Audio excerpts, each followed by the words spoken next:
say, I mean, call for sorry. There's no EMB in my classroom. I will not allow it.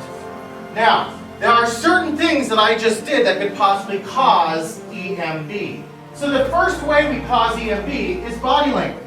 I will not allow you, when someone makes a mistake, to use body language that could possibly hurt them. Now, the second way we communicate is tone. So if someone had something on their face, would you go up to them and go, hey, you have something on your face, you should really take care of that. That's helpful. But what if you go, ew, what is wrong with you? There's a booger on your face. All right, so then I went around the room and I said what? I said I farted. Now some of you can't even say or hear the word without smiling. We don't want to cause people, if they trip and fall, what is the correct, appropriate response? Are you okay? Then I threw up. Now when I threw up, I did see a lot of body language, which would have made me feel really bad about myself. Because body language, tone, words, and actions, with these things, this is how we can cause EMB in other people. And in this room, there's no EMB. In this room, there's no EMB.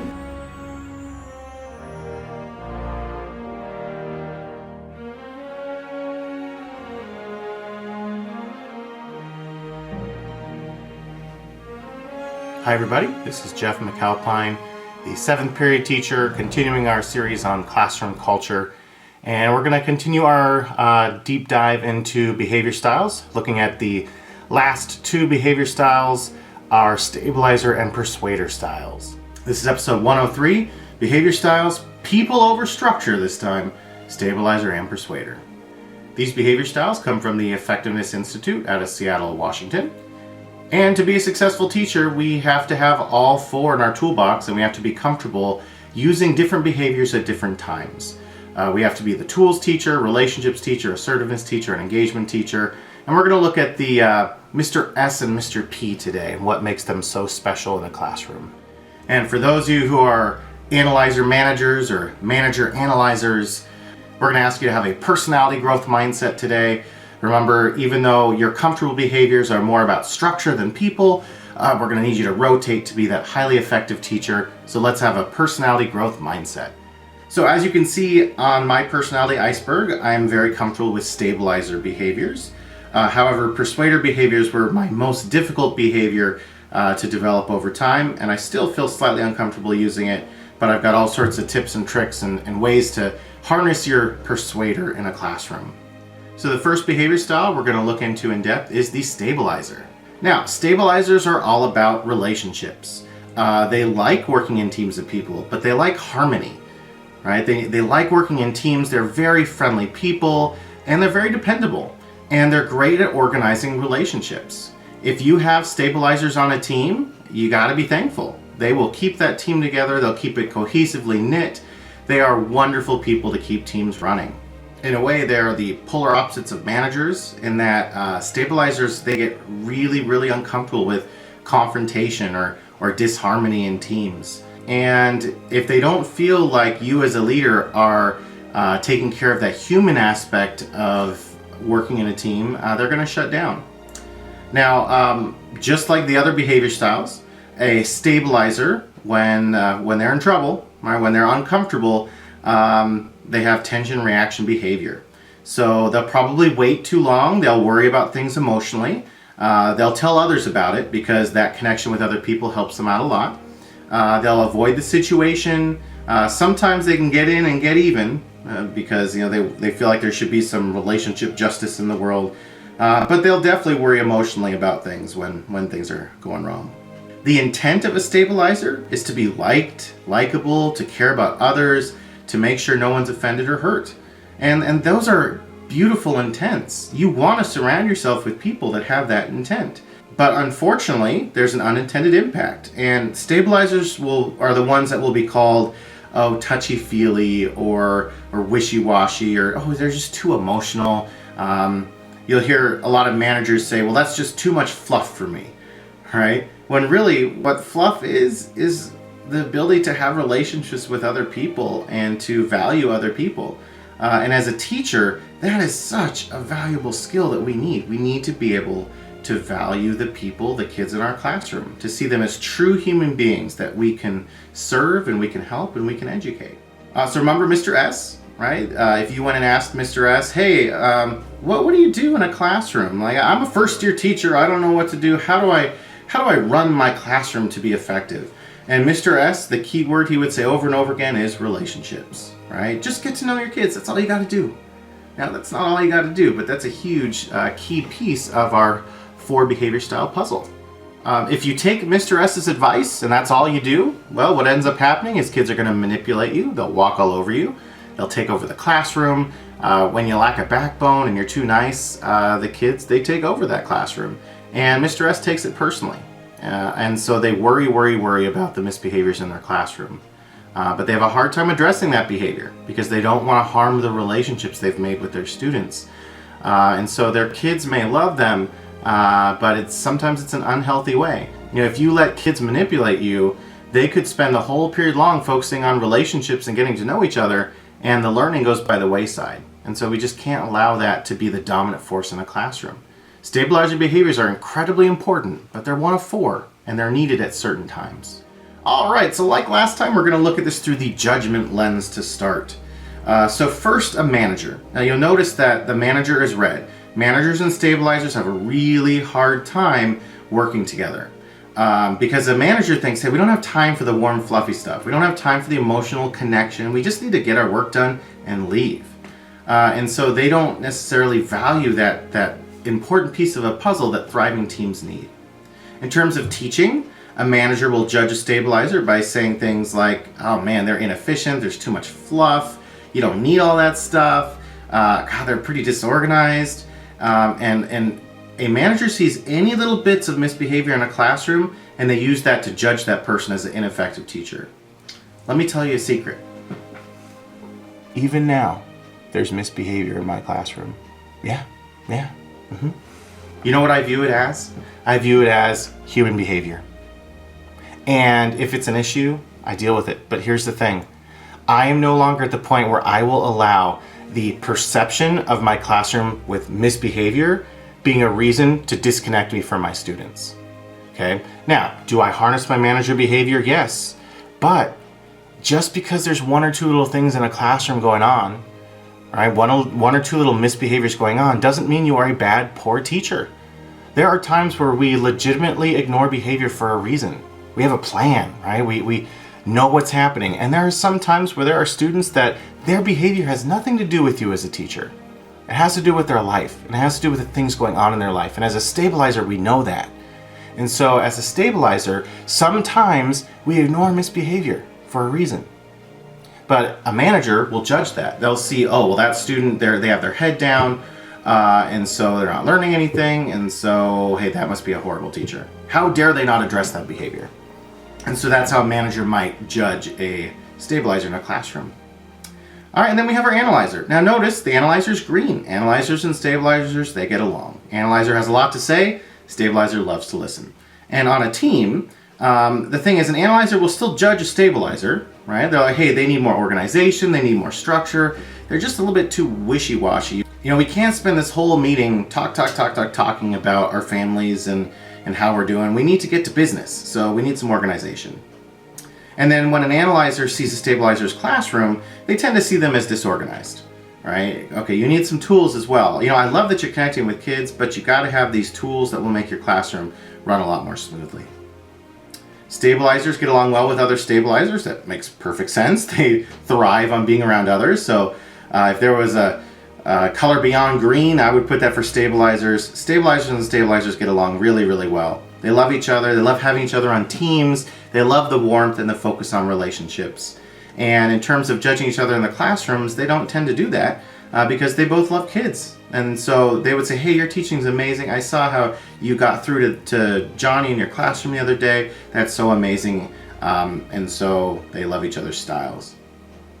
The persuader and stabilizer also tend to get along really well. But the persuader and stabilizer are driven by different forces, right? The stabilizer is driven by the force to connect with kids. The persuader is driven by the force to inspire kids. And for the persuader, it's more about how they feel about themselves and the feeling in the moment, the affect, right? I feel good about myself because my kids are excited. Versus the stabilizer, I feel good about myself because my kids are cared for. Okay? So the persuader will judge the stabilizer. They love listening to them. They love being their friend. And they love the focus away from work, right? Persuaders don't really thrive thinking about work all the time, and so stabilizers help them with that. In terms of the classroom, the persuader also loves the stabilizer. They love kids, and they love entertaining kids, and they don't necessarily see the difference between a deep relationship and kids liking them through the fun of teaching. And so they don't see the difference. There's a huge difference there that they don't see, and we'll elaborate on that throughout this course. You gotta love stabilizers. You have to love them. They are integral parts of a team, and you need them in a building. Kids have to feel love. Teachers have to feel relationships. They make teams work. And you'll notice that besides the manager, they get along well with pretty much everybody. So remember, the judgment lens doesn't tend to get us anywhere. You can love a stabilizer, but that doesn't necessarily mean that their actions are the best actions to take in a team or in a classroom. And so let's talk about the forgiveness lens, accepting and practicing the behavior of a stabilizer. Well, managers, the thing is this: people need to connect with others. Teams don't work without it. I have seen tons of teams run by managers where they go, they do their business, bing, bang, boom, they're out, and they're done. Those teams fall apart. They just do. Without a connection, there is no drive to be around each other. There's no drive to learn from each other. So people need to connect. I'm sorry, managers, but your efficiency destroys teams sometimes. We have a driving social force built into our DNA. We need to connect with other people. In fact, there's a chemical called oxytocin that when we give other people time and energy, we give them eye contact, we listen to them, that chemical's released. And that chemical makes us feel good. And that chemical makes us bond with each other. So biologically, we're built for these behaviors. You gotta accept that this is needed and necessary. And yes, managers, you have to rotate your iceberg. And sometimes you gotta have that conversation with the team and say, hey, I'm not comfortable with my stabilizer behaviors, so I'm gonna need you guys to take the lead on it, and can we at least time it, and for 5 minutes we're gonna do this, and that can work.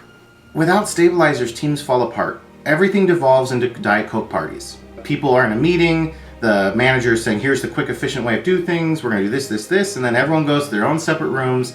They get their stabilizer and persuader friends and their analyzers around, and the analyzers nitpick everything that the manager said. The persuaders are like, hey, let's go have some fun, and who cares about that, ignore it. And then the stabilizers worry about it emotionally out loud, and they verbally vomit all the things they hate about that manager. That is a recipe for disaster. Managers, you have to make time for relationships. You have to make time for relationships. It's gonna pay off. It pays off when your group is cohesive and bonded. In a classroom, I don't think I need to convince you. If you don't have relationships with kids, all the research says it's one of the most important things you can do to help your students learn, is a good, solid relationship with a teacher. Analyzers, you gotta learn to stabilize your behaviors, right? Sometimes we can be cold and stuffy and boring, and we don't connect well with kids. And we need to spend time developing those stabilizer behaviors. People learn more from you when they know you care about them. That's true of adults, that's true of kids. As an analyzer, you could give an hour-long speech about all the cool things you do in your classroom, but if people don't see you as on their side and in a relationship, they're not going to listen. Same thing with kids. They have to see you as on their side and in a relationship so that they will listen and learn from you. Okay, so we have to learn those stabilizer behaviors. We have to have tools as well as love. Stabilizers, I don't have to convince you, right? Embrace the warm fuzziness. Don't let people tell you that you don't need it to dissuade you away from it. We're teachers, right? We're in the field of education. Education is where relationships are at. So you got this. You naturally do the things that other people aren't able to do to connect with other human beings. Use that power, you've got it. But I'm gonna caution you, right? You gotta use those other behaviors as well. All right, and then finally our persuaders. Persuaders, we tend to focus more on the way other people make us feel, right? It becomes kind of it's about us, but it's also very important to make things about other people. Because when I'm up performing for a classroom, I've got a costume on, I'm doing a dance, I'm telling a story, that's great, and I feel good. All right, and my students are laughing and they're feeling great, but that doesn't mean there's a connection between me and my students. Versus the stabilizer behavior where, right, I listen more than I persuade. And it helps you connect more with others. And they're gonna like you more, and you can have more fun when you've got better relationships with more students and more adults on campus. All right, way out with dignity. So you have a stabilizer. They're upset, they're crying, they're emotional, they're worrying about everything, and then they're taking it personally. And the thing is, stabilizers thrive on close relationships. So when a stabilizer is upset, you have to reach out, right? They'll reach out to close friends. Okay, if you don't have a great relationship established, they're probably not going to connect with you. Stabilizers tend to have a small group of very close friends, and you need to give them the time and space to connect with those people. Don't be distant, right? Don't make it all about work, and don't you dare judge them for their emotions. Emotions are a powerful and important thing in this life, and our stabilizers, we love them because they help a school feel like a loving place, and we need that. All right, so going back to that car analogy, stabilizers are very much passenger focused, right? They don't need to design the car like the analyzer. They don't need to drive the car like the manager. They're just worried about the passengers in the car. And there's tons and tons of stabilizer behaviors. You can watch a stabilizer in action and they're natural at it, but what I've done is I've sort of taken some of those things that they do and I've turned them into tools. Because I'm an analyzer, so I see things as tools, and it's one of the best ways to think about how to be an effective stabilizer. So some of the things that stabilizers are great at is positive resting body language. We'll work on that, but you have no idea how many kids are turned off by you when you just spend the period like this. See, doesn't that scare you? But this is my resting face.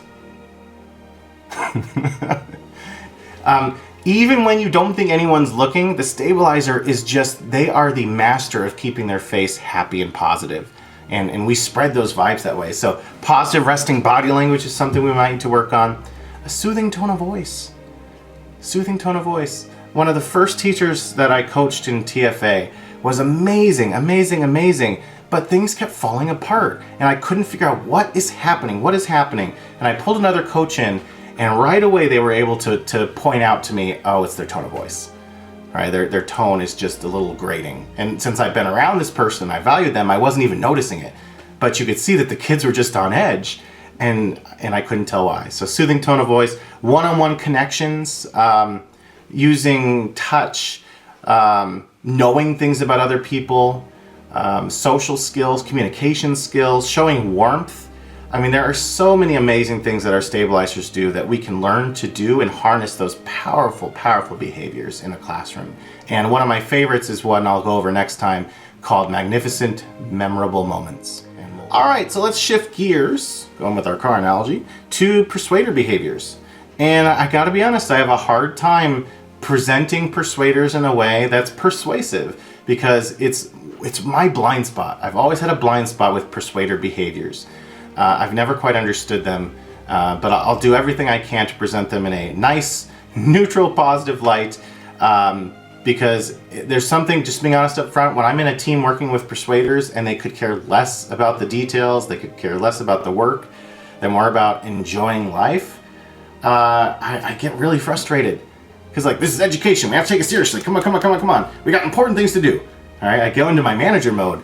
But I'll tell you, some of my best friends have been persuaders in my life, and they've made me realize that life has to be fun too, right? Especially if all you do when you're around other people is work, then you're not going to view other people as human beings, and that's what we need to do. All right, so persuaders, they're great with verbal skills, right? They're very optimistic. They will be the ones that take the social initiative, right? Don't worry about approaching them. They're going to approach you. All right, some of the best friends we have in our lives are the ones where we don't have to approach. They come right up to us. They're seldom at a loss for words. They love to talk. And they are also really great at getting other people to do things, right? Persuaders are great at organizing things. And think of how powerful that is in a team and how powerful that is in a classroom, that they have that power to get people to do things. The thing is, their blind spots can be difficult. They have a hard time with paperwork, right? Staying organized with things. Following through with things that they need to be doing. And so if your dominant behavior style is a persuader, becoming a teacher can be very difficult because there's a lot of analyzer sort of tasks you have to complete. And persuaders and analyzers tend to be that polar opposite behavior. You'll notice when it comes to our 4-square graph, The kitty corner, the diagonals, tend to be the ones that are the most polar opposite. So our managers are polar opposite of our stabilizers, and our persuaders are polar opposite of our analyzers. So managers, their weak spot tends to be stabilizing, and persuaders, their weak spot tends to be analyzing. Their tension reaction behavior is they will attack verbally, right? They think out loud, they think externally, and so they can verbally attack. They will talk about everything a million miles a second. They'll cry. They can, dump it and forget it and say, whatever, right? It doesn't matter. Or they can overreact emotionally. The intent of a persuader is to be personable, to talk about their day, to talk about others, to be positive, to lift people up, to have some fun and love life.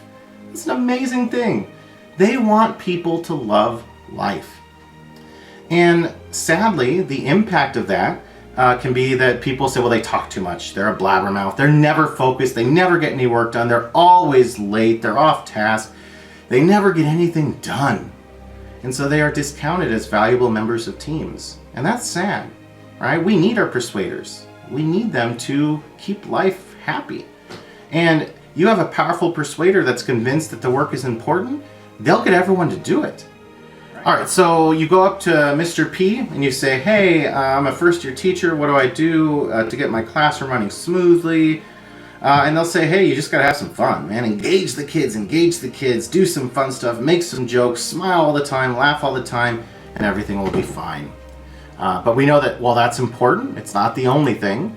And so what'll happen is the Mr. P's of the world, the boring parts of the lesson get ignored, and sometimes they ignore the boring parts of the lesson.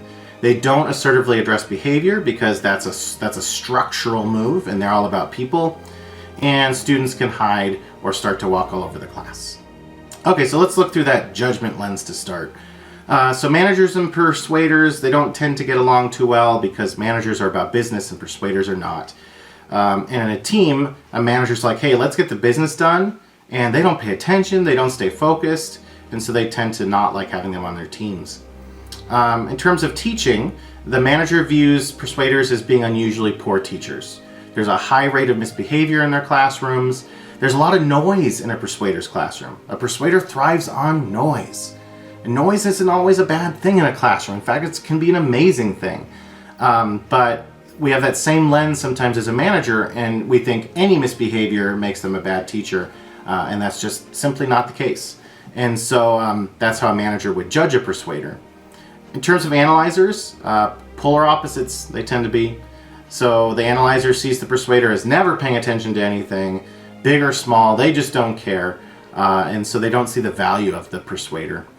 And in terms of teaching, it's like, well, I could never be like that. Analyzers tend to think of teaching as a serious business that needs to be conducted using tools. And so they'll judge the persuader style as, well, you're just all about, fun and games, and kids aren't getting educated. So that can be that judgment. Stabilizers and persuaders get along on a team. They're like, hey, that persuader's a lot of fun. They focus on people and they love listening to them. In terms of teaching, they tend not to see the difference between their style and the persuader style because they're all about kids. And they love the way they teach. And, kids will say, hey, I love Mr. S because he connects with me. And I love Mr. P because I connect with him. And they sound very similar, but they're very different the way they go about things. A student will say, hey, I love Mr. P. I'm not necessarily connected with Mr. P, but I love being in his classroom.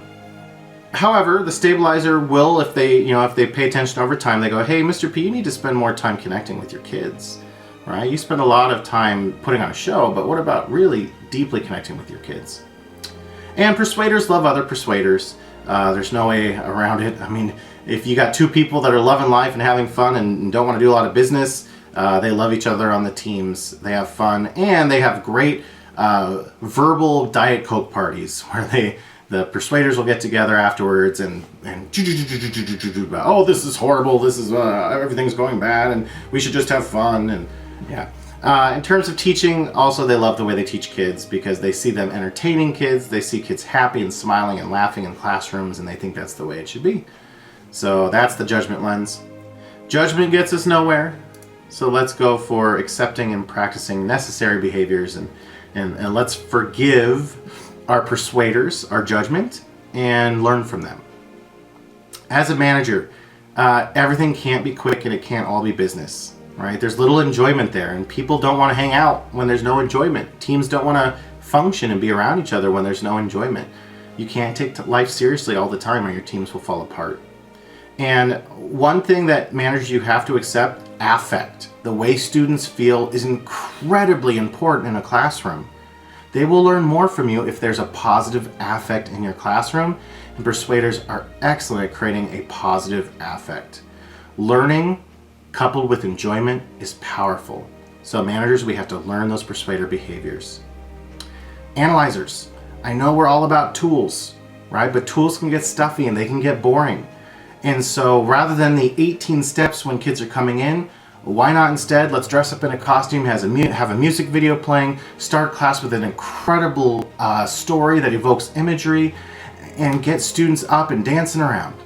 I know that sounds crazy, but those are the sort of things that if you couple those things with your 18 steps to come into the classroom, there's incredible things that happen because kids will efficiently do the business of learning and they'll love it. All right. Stabilizers. You know, connecting with kids deeply and emotionally is wonderful, but at the same time, we are advertisers for education. So you also have to make sure that it's not all about you. It needs to be about the education and what kids are learning and how exciting it is. And persuader behaviors can convince kids that, hey, this is really exciting. And then persuaders with other persuaders, you don't really need to accept or forgive each other. You all tend to get along anyways. So finally, a way out with dignity. You have a persuader, they're upset, they are verbally attacking, right? And their need is to get away from business, right? Their need is to have some fun. Their need is to feel good. And so allow them the space to do that, right? If everything's all business all the time, your persuaders are just going to be very upset. And so giving them some space and some time and just having some fun, right? Going out with them afterwards somewhere, right? Going to a restaurant, getting out of that business mode is going to really help your stressed out persuaders. Right. All right, continuing our car analogy, our persuaders are focused on the journey, right? It's all about how does the journey feel. It's not about designing the car. It's not about driving it. It's not even about the passengers. It's about how everybody feels in that car. And in a classroom, it's all about affect. How do people feel? And there's so many different ways to bring in the fun in a classroom. We're going to learn a very important tool that helps called split personality teaching. It's one of the most important things I'll show you. It's about learning to be expressive in your body language and your facial language. There's something called marketed messages that persuaders are great at, and I'll show you that and formalize it for you. It's bringing in shticks and jokes and just all the amazing ways that we can love learning. And so we'll learn about some of those persuader behaviors in the classroom. All right, well, that was a deep dive into people over structure, looking at our stabilizers and persuaders, learning not to judge them, to forgive them, and accepting their behaviors, and realizing that we need them in a classroom to create that powerful classroom culture where all kids can thrive. Thank you so much for your time today. I really do appreciate it. As a stabilizer, I wish we could have long conversations and connect about the things that we're learning, but I truly hope you're getting something from these videos. Next time, I'm going to start down the path of learning some of these different behaviors, and I'm going to focus first on the stabilizer behavior and about magnificent, memorable moments. All right, folks, I'll talk to you next time. Have a great rest of your day.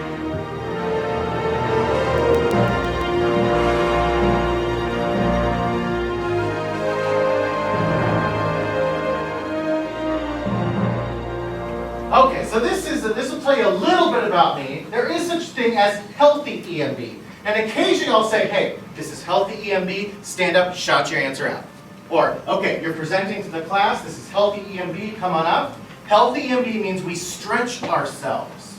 Because if you don't ever stretch yourself and feel a little bit of it, it can actually eventually destroy your life. When I was in 7th grade, I had a crush on a girl named Susie Faye. It was my first crush, okay? And we were in a reading class together. The teacher's name was Miss Skews. I still remember all of this. And I would sit in the middle of the classroom, and Susie would be over here. Okay, do you guys do the, you like someone and you do this thing? You're afraid to look at them? Yeah. But yeah, no, of course not. Never. Don't do it. I never talked to her though. I was so worried that I would feel EMB. Oh, what did I picture happening? You're going to be rejected. Yeah, being rejected, right? I actually picture her saying, ew, gross. Why would I want to, go out with you? So I never talked to her. One time I got up the guts to call her house, her dad answered, and she wasn't home, and I never called again, right? So here's the thing. She started dating my best friend, Mike. And they're now married with 5 kids. So I never got my chance to ask her out because the EMB interfered in my life. This is what Susie wrote in my yearbook, my senior year of high school. And if you ever call me Jeffy Poo, I'll be very upset. My name is Mr. Mack. Okay. Hey Jeffy Poo, Joe Cool. What's up? You're a cutie. Don't tell Mike I said that though later. P.S. Well, I had a crush on you my freshman year. Oh. You okay? So she felt exactly the same way. If I had just gotten over the EMB, she would have said yes.